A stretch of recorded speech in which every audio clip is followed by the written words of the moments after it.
अनन्तसंसारसमुद्रतारनौकायिताभ्यां गुरुभक्तिदाभ्यां वैराग्यसाम्राज्यदपूजनाभ्यां नमो नमः श्रीगुरुपादुकाभ्याम्। कवित्ववारासिनिशाकराभ्यां दौर्भाग्यदावाम्बुदमालिकाभ्यां दूरीकृतानम्रविपत्तिताभ्यां नमो नमः श्रीगुरुपादुकाभ्याम्। नताययो श्रीपतितां समीयुः कदाचिदप्यासु दरिद्रवर्याः मूकाश्च वाचस्पतितां हिताभ्यां नमो नमः श्रीगुरुपादुकाभ्याम्। नालीकनीकाशपदाहृताभ्यां नानाविमोहादिनिवारकाभ्यां नमज्जनाभीष्टततिप्रदाभ्यां नमो नमः श्रीगुरुपादुकाभ्याम्।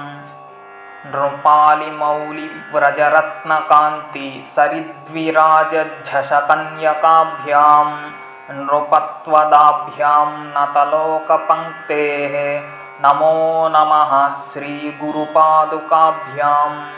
पापान्धकारार्कपरम्पराभ्यां तापत्रयाहीन्द्रखगेश्वराभ्यां जाड्याभिसंशोषणवाडवाभ्यां नमो नमः श्रीगुरुपादुकाभ्याम्। शमादिषट्कप्रदवैभवाभ्यां समाधिदानव्रतदीक्षिताभ्यां रमाधवाङ्घ्रिस्थिरभक्तिदाभ्यां नमो नमः श्रीगुरुपादुकाभ्याम्।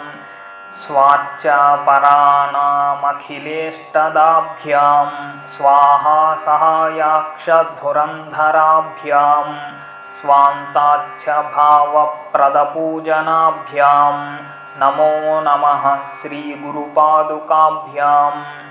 कामादिसर्पव्रजगारुडाभ्यां विवेकवैराग्यनिधिप्रदाभ्यां बोधप्रदाभ्यां धृतमोक्षदाभ्यां नमो नमः श्रीगुरुपादुकाभ्याम्।